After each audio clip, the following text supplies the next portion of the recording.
What's up YouTube, Kinky Wookie coming in for another video, and as you can see, just this past weekend at Fargo, I topped 8 with Hieratic rulers. Yeah, it was my very first top 8, I'm pretty proud of myself. I came in 7th place out of like 120 people. I know it wasn't like the biggest regionals, but it's still not bad, but which is kind of funny, 5 out of the top 8 people from our locals were from our locals basically, and the person that won it, which is Austin Smith, he was playing Mermails, and he won the entire regional, and that was his first top 8 and first winning a regional, so we were all really proud of him. And then shout out to my friend Jake, he came in 3rd with Fire Fist. My friend Josh Dugas, he came in 5th place with Black Wings. James Dooley, I think came in 6th place with Spellbooks, and then I came in 7th place, like I said, with Hieratic Rulers. But yeah, let's get on to the deck profile. I changed it up a bit since last time, so yeah. Let's get into it. Blaster, Tidal, Tempest, and Redox. It's just going to be the same 4 cards that are just boring to everyone. Triple Tefnuit, Triple Sue, Triple Esset, and I'm actually playing 2 Nefit that I won. Actually, I won 3 games off him because no one was expecting that I would be playing him.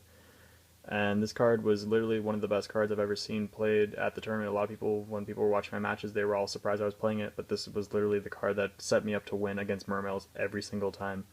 And at least game 1, I always sided out for the next game, but this is just a game 1 card. But people just didn't expect me to play it, and they just lost just because of his effect, just to pop 1 card. They just weren't expecting that from me. And then I played 3 vanillas, Flamfell, Labbit Dragon, and Galaxy Serpent. Yeah. A lot of people were wondering why I was playing this, and the reason is because with Mermails being so hyped, I wanted to make Crimson Blader as fast as possible against him. So I teched this in. My level 8 synchros were so good all weekend. I was going Scrap Dragon, I was going Crimson Blader all weekend, and Stardust even, and this card just... people don't get that this and a Tefnuit is a first turn level 8 synchro. And it's just really good. Or you can just bring it out with Sue and everything. It's just so good. 1 Debris Dragon because it's at 1, and this is basically one of my favorite cards that equal into Star Eater. Yay, Debris. Dreadguard. He's basically the one tech in the deck that I really have made. No one else plays him. Well, a few Dragon players play him, I guess. But I like him just because he can do a first turn synchro for Trident Dragon with Labyrinth Dragon, or with Armades with Flamfell. It's just a really good card, and it pulls any vanilla that's 1,000 or less. I can literally target any of my vanillas and just pull it in if I need them for any such reason. So I can like special Tefnuit, normal him, bring out the level 2, and then just synchro for 8. Use Scrap Dragon's effect, pop him to pop one of their cards. And then I have a dragon in graveyard for the Dragon Rulers, so it's just good. And then Red Eyes, just for the OTK potential that you have in this deck, and it's Red Eyes. It's probably one of my favorite cards ever. Hand traps, and the only hand traps I'm maining is Triple Scarecrow. I've had so many people say you were playing and maining Swift Scarecrow, and I was like, yep, did you expect it? And they were like, no.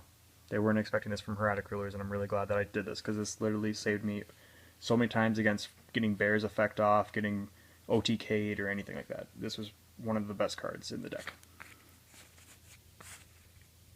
I played 2 Heavy Storm, haha, JK.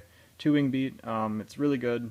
It acts like a Heavy Storm. When it resolves, there's a ruling where if the monster doesn't return to hand, then basically it doesn't work, which I believe is a fair ruling, just because this card has just so much potential to be a Heavy Storm. But yeah, it's a really good card. You've got Triple Seal.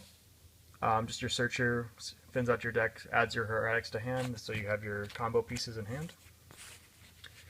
Dragon Shrine, just a faster way to dump the vanillas because you really don't want to draw them, and then dump your elemental dragons just so you can use them. Triple Upstart for consistency, and that's basically all it is for. Same with the Reckless. I only Reckless if I know I have a decent hand, or at least a way to play out of for 2 turns. I don't know, I'm really conservative when it comes to using Reckless, just because this deck can be really bad if you're under Reckless and you just don't have any resources to pull into. So I always try to have an Elemental Dragon Engrave or just a really good Hieratic hand or Hieratic setup or Swift Scarecrows. And then I play Triple Seal to end off the main deck count. This card was so good all weekend. People were MSTing it, blind MSTing it, and then used Chain it. 3 special summons for days, basically. Okay, guys, we're going to go into the extra deck. I play 2 Gorge tokens. Haha. Okay. 1 Armades, never went into it. I really wish I had. I only put them in there for the YuGiOh matchup, which I never faced either, by the way. But it's such a good card, I think I might just keep it in. I don't know, I might go back to 2 Guided Chargers, but you really don't need it, but this card's pretty good. Black Rose, just nuke the field, just too good not to play. Stardust, standard. Crimson Blader, standard for my Mermails. This is the main card I go in against Mermails, and this was the card why I won and won my top 8 invite. Red Dragon Archfiend, I do side skill drain, so this is basically just a beat stick that I wanted because I knew my level 8s were just so much viler, so I just wanted a 3000 beat stick just to poke at them.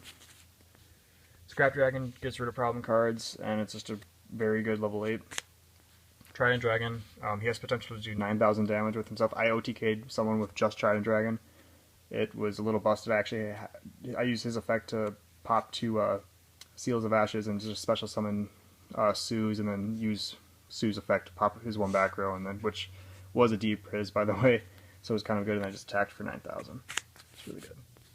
Star Eater, this was probably the main card I went into every single match. It's just so good. Its effect is just too good. Like, you can't Swift Scarecrow it, and that's how I beat Mermails round 3, because I knew he had Swift Scarecrow in hand because I Mind Crushed earlier, and that was the only card he had in hand. So I basically had to OTK him because we were in time, and I basically, well, I didn't OTK, I had to push in for at least 4,000 damage, and I had Dracossack, and then I used Dracossack to pop his monster, and then I just poked enough just to get in for the game win, which was good. Photon Strike Bouncer, never went into it. This is basically the only rank 6 that I'd like to go in if I'm going first. It's the only one. It's defensive play. I really don't go into it that much. Gauntlet Launcher, the best rank 6 by far. Oh my god, this thing is so good. The best generic rank 6, I should say. This thing is absolutely busted. Just the fact that he can use his effect twice in 1 turn is busted as hell. Like, oh, why isn't this card crazy expensive? 2 Attunes. OTKs, thins out your deck for your Elemental Dragons or sets you up for OTK plays. It's just too good not to play.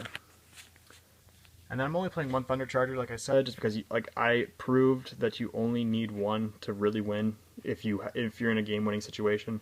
So I didn't want to play 2 because 2 is just really cloggy. And like I said, I play Hieratics or Dragon Rulers, so you have to play 1 Big Eye and 1 Dracossack, just because you do rank 7s. And that is the extra. And this is what I sided, guys, for the weekend. I sided 2 Maxis for Mermails, YuGiOh, just any deck, random decks that just special summon a lot. The Cyber Dragons, just good all weekend. 2 Electric Viruses for YuGiOh and Dragons. Like I said, I never even had a mirror match. I was one of, there was only 3 Hieratic players, and then the 2 other Hieratic players just like they dropped after round 3 because they both were I think X2 by the start at the end of like round 3, so they just dropped. So I was the only Hieratic player there that actually did something with the deck, which I'm kind of proud of myself for. And 3 MSTs. I sided these in last minute, and I'm so glad I did because I side these in in game 2 all the time just for whatever they side against me. This is a must, guys. You must side in MSTs if you don't main them. You absolutely have to. That's how I win. 2 Emptiness, I only sided in 1 of them against Mermails. Didn't draw into it, didn't use it, but I kind of wish I did in situations, so it's still a really good card. I'm definitely keeping it in, but I just really wish I would draw into it. DNA Surgery, I sacked and had this, and what else did I have? I had this and Mind Crush against Prophecies, because he beat me game 1, just because he got Priestess out, and I didn't have any combo pieces, and I didn't have Swift, I didn't have anything. But then game 2, I destroyed him because I had DNA and Mind Crush, and then game 3, I basically just I almost OTK. I guess it was a 2-turn OTK. He just didn't draw into any of his stuff, and I just drew crazy good with Hieratics. 2 Mind Crush, just because it's a good card. And main card that I love in this deck that I sided, which I probably would main, is Skill Drain. This card craps on this entire format, which I might bump it to 3. Hey guys, it's my cat, by the way. But yeah, that is my deck profile and my lovely new mat and my cat, which he's now taking a look at the Gravekeepers. Oh, never mind. No, he doesn't care. But thanks for watching, guys, and you guys have a good night. Kinky Wookie, signing out.